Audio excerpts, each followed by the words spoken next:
छत्तीसगढ़ में आरक्षण की लड़ाई सड़कों पर आ चुकी है और सियासी दल चुनावी नफा नुकसान के हिसाब से इसे भुनाने में जुटे हैं। यह रिपोर्ट आप देखिए।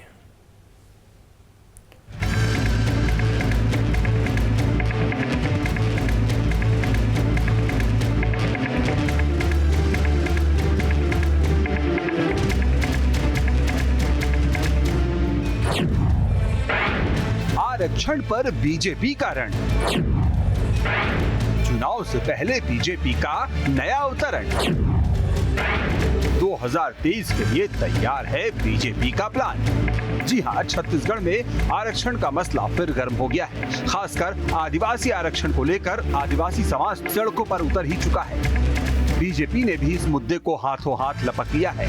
अब तक छोटे मोटे प्रदर्शनों के बाद बीजेपी के आला नेता अब राजधानी की सड़कों पर उतर आए। बीजेपी ने शनिवार को राजभवन के लिए मार्च भी किया। दरअसल छत्तीसगढ़ 2018 के चुनाव में आदिवासी बेल्ट में बीजेपी का सुपड़ा साफ हो गया था। ऐसे में जब बिलासपुर हाईकोर्ट ने 58% आरक्षण के फैसले को रद्द किया और आदिवासी आरक्षण 32% से वापस 20% पर सिमट गया, तो बीजेपी ने फौरन इसे सियासी मुद्दा बनाते हुए सत्ता पक्ष की घेराबंदी शुरू कर दी। दरअसल आरक्षण घटने से आदिवासी समाज में नाराजगी है और इसी नाराजगी को भुनाने के लिए टीम बीजेपी ने अपनी पूरी ताकत झोंक दी है। उधर मुख्यमंत्री भूपेश बघेल ने आरक्षण पर कहा है कि आदिवासियों को उनका अधिकार मिलकर रहेगा। हमारी सरकार हाईकोर्ट के फैसले को चुनौती देने सुप्रीम कोर्ट गई है। बहरहाल इस पर सियासी प्रतिक्रिया क्या है, ये सुनिए।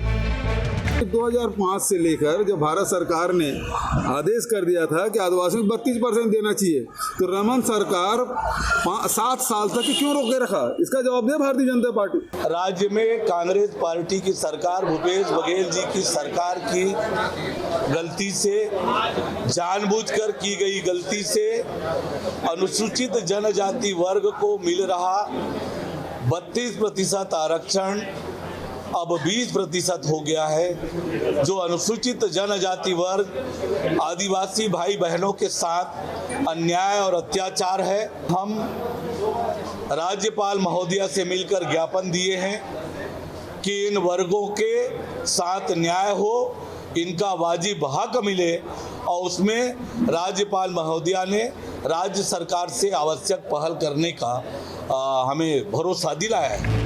तो कांग्रेस बीजेपी गेंद एक दूसरे के पाले में फेंक रहे हैं। दरअसल छत्तीसगढ़ में विधानसभा चुनाव को देखते हुए हर दल आदिवासियों को अपने पाले में खींचने के लिए पूरी जोर आजमाइश कर रहे हैं। बीजेपी जहां आदिवासी बेल्ट में सक्रिय हो गई है, तो कांग्रेस के आला नेता भी आदिवासी बेल्ट के चक्कर लगा रहे हैं। खुद सीएम भूपेश बघेल बस्तर में छत्तीसगढ़िया ओलंपिक के जरिए आदिवासी और युवा वोटरों को आकर्षित कर रहे हैं। तो कुल मिलाकर आरक्षण के फैसले पर अंतिम मुहर कोर्ट ही लगाएगी।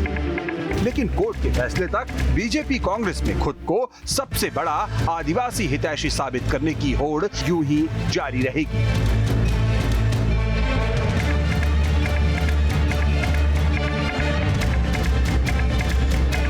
छत्तीसगढ़ में आरक्षण का मुद्दा थमने का नाम नहीं ले रहा है।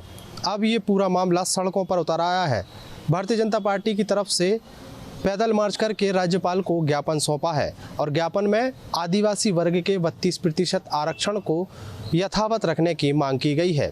इसके पहले राज्यपाल का भी एक बयान सामने आ चुका है। ऐसे में कांग्रेस की तरफ से बीजेपी पर आरोप लगाए जा रहे हैं, तो बीजेपी की तरफ से कांग्रेस पर आरोप लगाए जा रहे हैं। लेकिन नुकसान आदिवासी समुदाय का है। अब देखने लायक होगा कि यह मुद्दा और कितना गर्म होता है। वीडियो जर्नलिस्ट प्रमोद देवांगन के साथ अंकुश शर्मा, न्यूज स्टेट मध्य प्रदेश, छत्तीसगढ़।